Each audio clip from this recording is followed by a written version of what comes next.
So introduction to character data type. So బేసికల్గా మనం ఈ క్యారెక్టర్ డేటా టైప్ ని చార్ తో మనం దీన్ని రిప్రజెంట్ చేస్తాం. అండ్ క్యారెక్టర్ డేటా టైప్ యొక్క స్పేస్ లేదా మెమరీలో అది ఎంత స్పేస్ ని తీసుకుంటుంది అంటే మనకి 1 బైట్. సో ఆల్రెడీ ఇది మనకి తెలుసు, 1 బైట్ ఈక్వల్స్ టు మనకి 8 బిట్స్. అండ్ దాని తర్వాత వచ్చేసి మనకి format specifier. So character data type యొక్క ఫార్మాట్ స్పెసిఫైయర్ వచ్చేసి మనకి %C. సో అంత బాగానే ఉంది. బట్ క్యారెక్టర్ డేటా టైప్ యొక్క యాక్చువల్ డెఫినేషన్ ఏంటంటే, ఏదైనా సింగిల్ కొటేషన్ మార్క్లో మనం ఒక సింగిల్ వాల్యూనే మనం క్యారెక్టర్ డేటా టైప్ అని అంటాం. సో ఇక్కడ మనం సింగిల్ కోట్స్లో ఏ సింగిల్ వాల్యూ ఇస్తున్నాం అంటే ఇది ఒక క్యారెక్టర్ డేటా టైప్. సో అది ఒక క్యాపిటల్ ఆల్ఫాబెట్ కావచ్చు, లేదా సింగిల్ కోట్స్లో అదొక స్మాల్ ఆల్ఫాబెట్ కావచ్చు. అదేవిధంగా సింగిల్ కొటేషన్లో అదొక స్పెషల్ క్యారెక్టర్ కావచ్చు. అదేవిధంగా మనకి సింగిల్ కోట్లో అదొక ఇంటీజర్ వాల్యూ కావచ్చు. సో వీటినే మనం క్యారెక్టర్ డేటా టైప్ అని అంటాం. సో ఏదైతే మనం సింగిల్ కొటేషన్ మార్క్లో ఏదో ఒక సింగిల్ వాల్యూని ఇస్తామో దాన్నే మనం క్యారెక్టర్ డేటా టైప్ అని అంటాం. సింగిల్ కోట్స్లో మనకి ఓన్లీ సింగిల్ వాల్యూ అనేది ఉండాలి. సో అదే వచ్చేసి మనకి క్యారెక్టర్ డేటా టైప్ యొక్క డెఫినేషన్. సో 0. సో ఇదొచ్చేసి కూడా మనకి క్యారెక్టర్ డేటా టైపే. అండ్ ఇదొచ్చేసి కూడా మనకి క్యారెక్టర్ డేటా టైపే. బట్ ఇదొచ్చేసి మనకి క్యారెక్టర్ డేటా టైప్ కాదు. ఎందుకంటే మనకి సింగిల్ కొటేషన్ మార్క్లో ఓన్లీ సింగిల్ వాల్యూ అనేది ఉండాలి. ఇక్కడ మనకి డబుల్ వాల్యూ ఉంది. సో ఇది మనకి క్యారెక్టర్ డేటా టైప్ కాదు. అదేవిధంగా మనకి సింగిల్ కొటేషన్లో 1, 2 అంటే డబుల్ వాల్యూస్ ఇస్తున్నావు అంటే ఇది కూడా మనకి క్యారెక్టర్ డేటా టైప్ కాదు. సో బేసికల్గా క్యారెక్టర్ డేటా టైప్ మనకి సింగిల్ కొటేషన్ మార్క్లో సింగిల్ వాల్యూ అనేది ఉండాలి. సో దాన్నే మనం క్యారెక్టర్ డేటా టైప్ అని అంటాం. సో ఇప్పుడు దీన్ని మనం యాక్చువల్గా మనం విజువల్ స్టూడియో కోడ్లో దీన్ని మనం ఇన్ డీటెయిల్గా డిస్కస్ చేద్దాం. సో ఇక్కడ మనం ఏం చేద్దామంటే ఈ సెకండ్ చాప్టర్ని ఇక్కడ మనం సెలెక్ట్ చేసుకుందాం. అండ్ ఇక్కడ మనం ఏం చేద్దామంటే ఒక ఫైల్ని క్రియేట్ చేసుకుందాం. ఆ ఫైల్ పేరు వచ్చేసి మనకి character data type .c. So ఇక్కడ మనం క్యారెక్టర్ డేటా టైప్కి ఒక ఫైల్ అనేది క్రియేట్ చేసుకుంటున్నాం. So as it is first మనం #include stdio.h. సో దాని తర్వాత దీన్ని మనం సెలెక్ట్ చేసుకోవాలి. అండ్ షిఫ్ట్ దీన్ని మనం నొక్కితే అది ఆటోమేటిక్గా మనకి యాడ్ చేసేస్తుంది అనమాట. సో దాని తర్వాత ఇక్కడ మనం ఏం చేయాలంటే ఇంట్ మెయిన్. సో ఇంటి మెయిన్ ఫంక్షన్ కాల్ చేసుకోవాలి. అండ్ ఆ మెయిన్ ఫంక్షన్ ఇక్కడ మనం ఓపెన్ చేసుకోవాలి. So perfect. అండ్ ఇక్కడ మనం ఏం చేద్దామంటే return 0. Very good, super. So ఇప్పుడు మనం ఏం చేద్దామంటే ఇక్కడ నేను ఒక వేరియబుల్ని క్రియేట్ చేసుకుంటాను. ఆ వేరియబుల్ పేరు వచ్చేసి మనకి *ch. సో బేసికల్గా మనం క్యారెక్టర్ డేటా టైప్ని తో రిప్రజెంట్ చేస్తాం. సో ch వచ్చేసి మనకి వేరియబుల్ యొక్క నేమ్. అండ్ ఇందులో మనం ఏం చేయాలంటే ఫస్ట్ మనం క్యారెక్టర్ డేటా టైప్ని స్టోర్ చేసుకోవాలి. సో క్యారెక్టర్ డేటా టైప్ని మనం సింగిల్ కోట్స్ యూస్ చేస్తాం. అండ్ ఇక్కడ మనం క్యాపిటల్ ఏని స్టోర్ చేసుకుందాం. అండ్ ఈ లైన్ని మనం ఇక్కడ టర్మినేట్ చేసుకుందాం. So perfect. అండ్ ఇప్పుడు ఇక్కడ మనం ఏం చేద్దామంటే దీన్ని మనం ప్రింట్ చేసుకుందాం. సో ప్రింట్ఎఫ్ని ఇక్కడ మనం కాల్ చేసుకోవాలి. అండ్ ఎప్పుడైతే మనం ప్రింట్ చేస్తామో మనం డబుల్ కొటేషన్ మార్క్ని ఇక్కడ మనం పెట్టుకోవాలి. అండ్ అందులో మనం %C. ఎందుకంటే బేసికల్గా మనం అండ్ ఇక్కడ మనం ఏం చేద్దామంటే \n. సో అండ్ ఇక్కడ మనం ch అనేది ఇచ్చేయాలి. పర్ఫెక్ట్. సో ఇప్పుడు మనం ఈ కోడ్ని రన్ చేసుకుందాం. సో ఇక్కడ మనకి ఆ క్యారెక్టర్ అనేది మనకి ఇక్కడ ప్రింట్ అయిపోతుంది. సో బేసికల్గా ఇది వచ్చేసి మనకి \n. ఇది వచ్చేసి మనకి \n. సో దీన్ని ఇప్పుడు నేను రన్ చేసుకుంటాను. సో A అనేది మనకి ఇక్కడ ప్రింట్ అయిపోతుంది. So perfect. సో ఇప్పుడు బేసికల్గా మనం ఏం చేద్దామంటే సో ఈ క్యారెక్టర్ డేటా టైప్ని యాక్చువల్గా ఇది మన మెమరీలో ఎలా స్టోర్ అయిద్దో దాన్ని మనం ఇన్ డీటెయిల్గా డిస్కస్ చేద్దాం. సో బేసికల్గా మనం ఎప్పుడైతే ఒక క్యారెక్టర్ డేటా టైప్ లేదా క్యారెక్టర్ వేరియబుల్ని నువ్వు ఇక్కడ క్రియేట్ చేసుకుంటావో, సపోజ్ *ch = A. సో ఎప్పుడైతే దీన్ని మనం క్యాపిటల్ ఏని CHలో స్టోర్ చేసుకుంటామో సో ఇది యాక్చువల్గా మెమరీలో ఎలా స్టోర్ అయిందంటే బేసికల్గా మనకి ఇది వచ్చేసి మన మెమరీ. అండ్ దీని పేరు వచ్చేసి మనకి CH. అండ్ బేసికల్గా నువ్వు ఇందులో ఏని స్టోర్ చేస్తున్నావు. సో బేసికల్గా ఇక్కడ మనకి ఏమవుతుందంటే ఇది క్యాపిటల్ ఏలా స్టోర్ అవ్వదు అనమాట. సో దీనికి ఒక సపరేట్ అసోసియేటెడ్ వాల్యూ ఉంటుంది. అండ్ ఆ వాల్యూనే మనం ASCII వాల్యూ అని అంటాం. సో క్యాపిటల్ ఏ యొక్క ASCII వాల్యూ వచ్చేసి మనకి 65. అంటే బేసికల్గా మనం 65 యొక్క ఈ చార్లో మనకి స్టోర్ అయిపోయింది అనమాట. సో ఈ విధంగా మనకి ప్రతి క్యారెక్టర్‌కి ఒక వాల్యూ ఉంటుంది. ఆ వాల్యూనే మనం ASCII వాల్యూ అని అంటాం. ASCII value. సో, ప్రతి క్యారెక్టర్‌కి ఒక ఇంటిజర్ వాల్యూ అసోసియేటెడ్ అయి ఉంటుంది. ఆ వాల్యూనే మనం ASCII వాల్యూ అని అంటాం. సిమిలర్‌లీ మనకి స్మాల్ ఏ యొక్క ASCII వాల్యూ వచ్చేసి మనకి 97. సో, దాని తర్వాత మనకి స్మాల్ బి యొక్క వాల్యూ వచ్చేసి మనకి ఇందులో జస్ట్ ఒకటి యాడ్ చేసుకోవాలి. అదొచ్చేసి 98. సో, అదే మాదిరి మనకి స్మాల్ జెడ్. సో, బేసికల్‌గా నువ్వు ఇందులో 25ని యాడ్ చేయాలి. సో, దాన్ని మనం 25 యాడ్ చేస్తే బేసికల్‌గా మనకి అదెంత 122. పర్ఫెక్ట్. అదే విధంగా మనకి క్యాపిటల్ ఏ. సో, క్యాపిటల్ యొక్క ASCII వాల్యూ వచ్చేసి 65 అండ్ క్యాపిటల్ బి యొక్క ASCII వాల్యూ వచ్చేసి మనకి 66.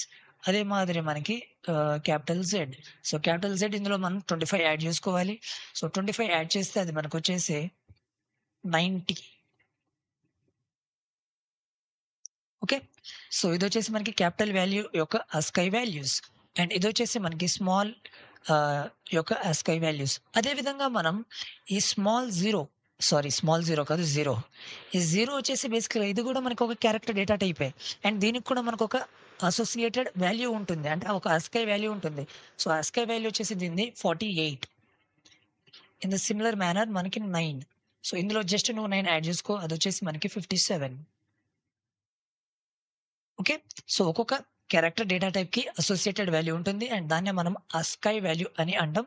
సో, ASCII వాల్యూ అనేది మనకి యాక్చువల్‌గా మెమరీలో స్టోర్ అవుతదనమాట. సో, ఇదొచ్చేసి మనకి క్యారెక్టర్ డేటా టైప్ యొక్క ఇన్ డీటెయిల్ ఎక్స్‌ప్లనేషన్. సో, ఇప్పుడు మనం యాక్చువల్‌గా ఈ ASCII వాల్యూస్‌ని ఎలా ప్రింట్ చేయాలో మనం ఇప్పుడు ఇన్ డీటెయిల్‌గా డిస్కస్ చేద్దాం. సో, ఇక్కడ నేనేం చేస్తానంటే ఈ సి బదులు డీని ఇక్కడ నేను ప్రింట్ చేసుకుంటాను. అండ్ ఎప్పుడైతే దీన్ని మనం రన్ చేస్తామో అక్కడ మనకి ASCII వాల్యూ అనేది ప్రింట్ అయిపోతుంది. సో, కావాలంటే ఇక్కడ మీరు చూడొచ్చు 65 అనేది ఇక్కడ ప్రింట్ అయిపోతుంది. సో, బేసికల్‌గా మనం క్యా ఏ యొక్క క్యాపిటల్ ఏ యొక్క ASCII వాల్యూ వచ్చేసి మనకి 65. సింపుల్. సో, బేసికల్‌గా ఇక్కడ మనం ఏం చేస్తున్నామంటే క్యాపిటల్ ఏని ఇక్కడ ఈ సీహెచ్‌లో స్టోర్ చేసుకుంటున్నాం. కాకపోతే ఇక్కడ డీని మనం యూజ్ చేస్తున్నాం. డీ అంటే ఇంటిజర్. సో, క్యాపిటల్ ఏ ఒక అసోసియేటెడ్ ఇంటిజర్ వాల్యూ వచ్చేసి 65. అందుకే ఇక్కడ నీకు 65 అనేది ప్రింట్ అయిపోతుంది. సో, అదే విధంగా నువ్వు ఇక్కడ క్యాపిటల్ జెడ్ కూడా ఇవ్వచ్చు. సో, క్యాపిటల్ జెడ్ యొక్క అసోసియేటెడ్ వాల్యూ అనేది అక్కడ ప్రింట్ అయిపోతుంది. అంటే ASCII వాల్యూ అదొచ్చేసి మనకి 90. సో, ASCII వాల్యూ వచ్చేసి 90. పర్ఫెక్ట్. సో, అదే విధంగా మనం స్మాల్ ఏని గూడా ఇక్కడ మనం ప్రింట్ చేసుకుందాం. స్మాల్ యొక్క ASCII వాల్యూ వచ్చేసి మనకి స్మాల్ ఏది మనకొచ్చేసి 97. సో, స్మాల్ ఏది వచ్చేసి మనకి 97. పర్ఫెక్ట్. సో, అదే విధంగా మనం ఇప్పుడు ఏం చేద్దామంటే దీన్నే బేసికల్‌గా ఇంప్లిసిట్ టైప్ కాస్ట్ అని అంటారు. సో, ఇదొచ్చేసి మనకి ఇంప్లిసిట్ టైప్ కాస్ట్ లేదా implicit type casting. So, implicit type casting అంటే ఏం లేదు. సో, బేసికల్‌గా ఈ టైప్ కాస్టింగ్ అంటే ఏం లేదు. సో, ఒక డేటా టైప్‌ని ఇంకో డేటా టైప్‌లో కన్వర్ట్ చేయడమే మనం టైప్ కాస్టింగ్ అని అంటాం. సో, టైప్ కాస్టింగ్ 2 టైప్స్ ఉంటుంది. ఒకటొచ్చేసి ఇంప్లిసిట్ టైప్ కాస్ట్, ఇంకోటొచ్చేసి మనకి explicit type cast. So, explicit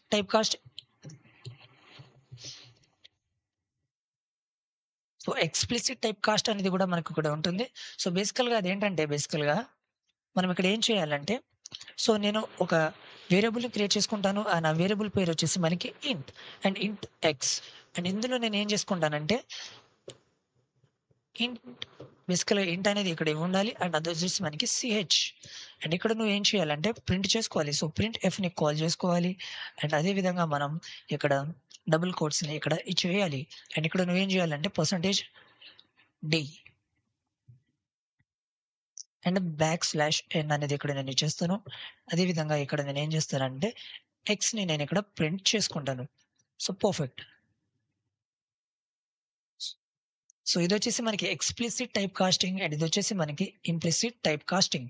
so, implicit type కాస్ట్‌లో మనం ఇక్కడ ఏం మెన్షన్ చేయట్లే. సో, కంపైలర్ ఆటోమేటిక్‌గా దానంతట అదే కన్వర్ట్ చేసేస్తుంది. కానీ ఎక్స్‌ప్లిసిట్ టైప్ కాస్ట్‌లో మనం ఇక్కడ ఇంట్ అని మెన్షన్ చేస్తున్నాం. సో, మనం మెన్షన్ చేస్తే దాన్ని ఎక్స్‌ప్లిసిట్ టైప్ కాస్ట్ అని అంటారు. అండ్ నువ్వు మెన్షన్ చేయకపోతే ఆటోమేటిక్‌గా దానంతట అదే క్రియేట్ చేస్తే దాన్ని ఇంప్లిసిట్ టైప్ కాస్ట్ అని అంటాం. సో, ఇక్కడ ఏమవుతుంది బేసికల్‌గా కంపైలర్ అనేది దాని యొక్క అసోసియేటెడ్ వాల్యూని డైరెక్ట్‌గా దానంటే అదే ప్రింట్ చేస్తుంది. అందుకే దాన్ని ఇంప్లిసిట్ టైప్ కాస్ట్ అని అంటాం. కానీ ఇక్కడ మాత్రం మన ఓన్‌గా మనం దీన్ని ఆహ్, కన్వర్ట్ చేస్తున్నాం. అందుకే దీన్ని మనం ఎక్స్‌ప్లిసిట్ అని అంటాం. సో, ఇప్పుడు దీన్ని మనం రన్ చేసుకుంటే మనకు అవుట్‌పుట్‌లో 97, 97 అనేది ప్రింట్ అయిపోవాలి. సో, కావాలంటే ఇక్కడ మీరు చూడొచ్చు 97, 97 అనేది ప్రింట్ అయిపోతుంది. So, okay. సో, ఈ విధంగా మనం అసోసియేటెడ్ ఇంటిజర్ వాల్యూస్‌ని మనం వాటిని ప్రింట్ చేయొచ్చనమాట. సో, ఇప్పుడు మనం ఏం చేద్దామంటే, ఇప్పుడు మనం ఇక్కడ నేను ఇప్పుడు మనం రివర్స్‌గా ప్రింట్ చేద్దాం. అంటే ఇక్కడ మనం ఇంటిజర్ వాల్యూ ఇచ్చేద్దాం అండ్ ఇంటిజర్ వాల్యూ యొక్క అసోసియేటెడ్ క్యారెక్టర్‌ని మనం ప్రింట్ చేద్దాం. ఓకే. సో, ఇక్కడ మనం ఏం చేద్దామంటే దీన్ని బేసికల్‌గా మనం ఎక్స్ అని అంటాను. అండ్ దీని బేసికల్‌గా అండ్ ఇదొచ్చేసి మనకి ఇంటిజర్ వాల్యూ. ఓకే. ఈ ఇంటిజర్ వాల్యూలో నేను ఏం చేస్తానంటే ఒక 10 వాల్యూని స్టోర్ చేసుకుంటాను. సో, బేసికల్‌గా ఫస్ట్ ఇక్కడ మనం ఏం చేద్దామంటే ఒక 65 వాల్యూని ఇచ్చేద్దాం. So, perfect. ఇదొచ్చేసి మనకి ఎక్స్. ఇదొచ్చేసి మనకి సో, దీన్ని మనం ప్రస్తుతానికైతే ఇక్కడ దీన్ని తీసేద్దాం. అండ్ ఇక్కడ మనం ఏం చేద్దామంటే సి ఇచ్చేద్దాం. సో, బేసికల్‌గా ఇక్కడ మనం ఈ వేరియబుల్‌లో 65ని స్టోర్ చేస్తున్నాం. పర్ఫెక్ట్. కాకపోతే మనం ఇక్కడ పర్సెంటేజ్ సిని ప్రింట్ చేస్తున్నాం. అంటే ఇక్కడ మనకేమవుతుంది? సో, ఈ వాల్యూ సో, ఇంటిజర్ వాల్యూ యొక్క అసోసియేటెడ్ క్యారెక్టర్ అనేది ప్రింట్ అయిపోవాలి. సో, 65 యొక్క క్యారెక్టర్ అనేది ఇక్కడ ప్రింట్ అయిపోవాలి. సో, దీన్ని మనం రన్ చేద్దాం. అండ్ అదొచ్చేసి మనకి క్యాపిటల్ ఏ. సింపుల్. సో, అదే విధంగా మనం ఇక్కడ 97 గూడా మీరు ఇవ్వచ్చు. సో, 97 బేసికల్‌గా అదేంటి మనకి స్మాల్ ఏ. సో, స్మాల్ ఏ అనేది ప్రింట్ అయిపోతుంది. పర్ఫెక్ట్.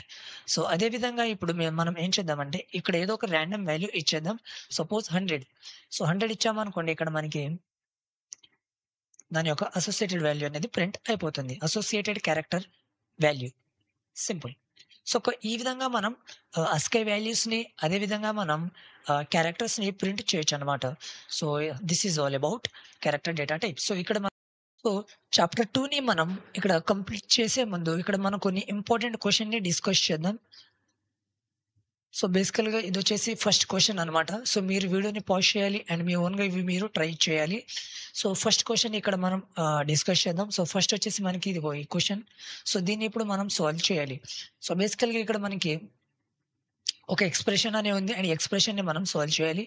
సో, ఫస్ట్ క్వెషన్ యొక్క ఆన్సర్ ఏంటంటే బేసికల్‌గా మనం ఫస్ట్ క్వెషన్ యొక్క ఆన్సర్. సో, ఫస్ట్ ఎక్స్‌ప్రెషన్‌ని ఇక్కడ నేను రాసుకుంటాను. అదొచ్చేసి 7/50 ఇంటూ 3+2 ఇంటూ 3/5. సో, ఎప్పుడైనా గుర్తుపెట్టుకోండి మనకి మ్యాథమెటికల్ ఎక్స్‌ప్రెషన్ ఇలా ఇచ్చినప్పుడు ఫస్ట్ ప్రయారిటీ దేనికుంటుందంటే ఈ పారెంథసిస్‌కి ఉంటుందన్నమాట. సో, ఫస్ట్ అది ఏదైనా కావచ్చు. అది ఏ ఆపరేషన్ అయినా కావచ్చు. కానీ ఈ పారెంథసిస్‌లో అది ఏదున్నా గాని ఫస్ట్ దాన్నే మనం కాలిక్యులేట్ చేయాలి. సో, ఫస్ట్ దీన్ని మనం కాలిక్యులేట్ చేస్తున్నాం కాబట్టి సో, ఇక్కడ మనకి 5 అనేది వచ్చేస్తుంది. అండ్ దాని తర్వాత ఇక్కడ మనం బాడ్మాస్ రూల్‌ని ఇక్కడ అప్లై చేయాలి. సో, బేసికల్‌గా మనం ఈ డివిజన్, మల్టిప్లికేషన్. సో, వీటికి సేమ్ ప్రయారిటీ ఉంటుంది. సో, సేమ్ ప్రయారిటీ ఉన్నప్పుడు మనం ఏం చేయాలి? అసోసియేటివిటీని చెక్ చేయాలి. సో, అసోసియేటివిటీ రూల్ ఏంటి మనకి ఇక్కడ లెఫ్ట్ టు రైట్. అంటే ఏదైతే మనకి లెఫ్ట్‌లో వస్తుందో దాన్ని మనం ఫస్ట్ కాలిక్యులేట్ చేయాలి. సో, లెఫ్ట్‌లో బేసికల్‌గా ఇదొస్తుంది. సో, దీన్ని మనం కాలిక్యులేట్ చేయాలి. అండ్ ఇక్కడ మీరు అబ్జర్వ్ చేస్తున్నట్లయితే ఇక్కడ మనం 7/50 చేస్తున్నాం. అంటే బేసికల్‌గా 7 వచ్చేసి ఏంటి మనకి ఇంటీజర్ వాల్యూ.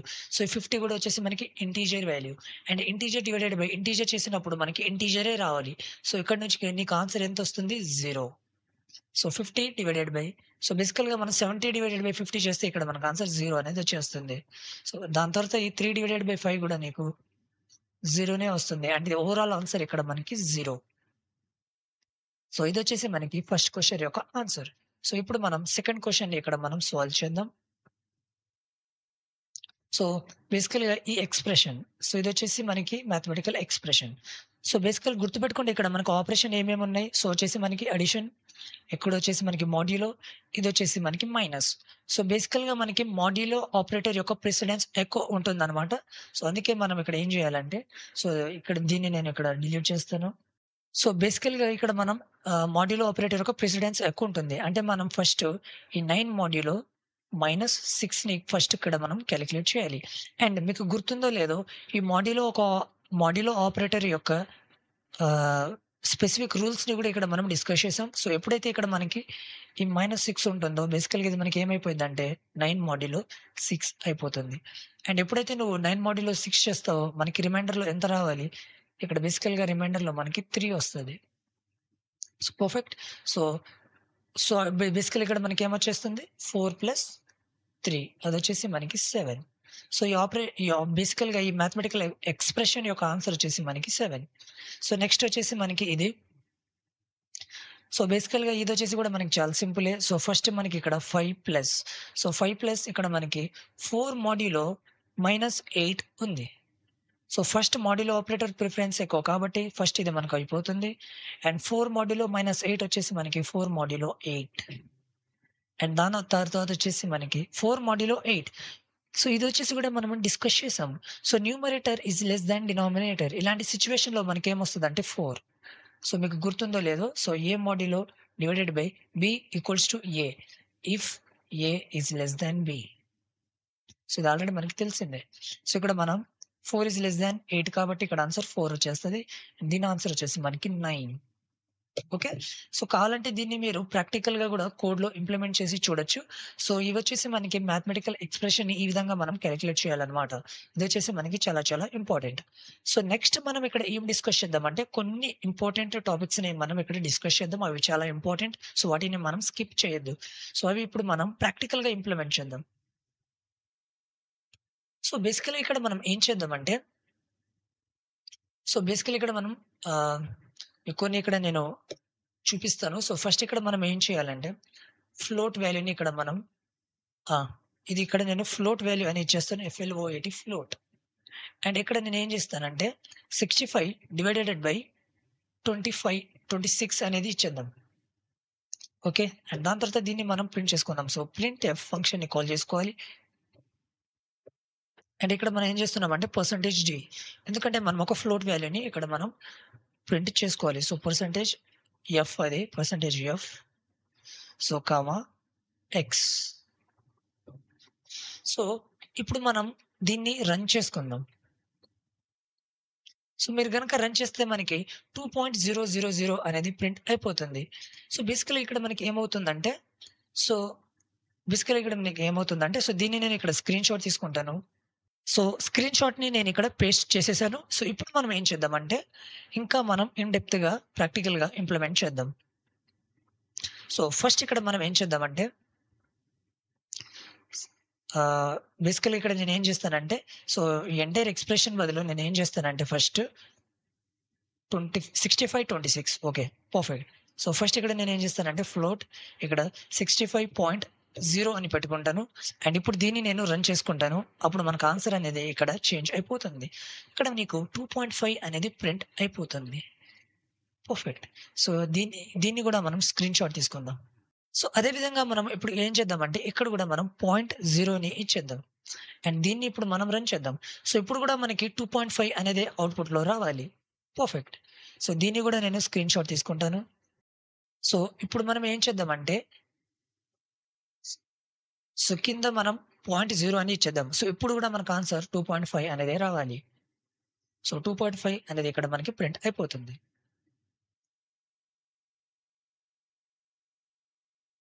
దీన్ని కూడా నేను స్క్రీన్ షాట్ తీసుకుంటా.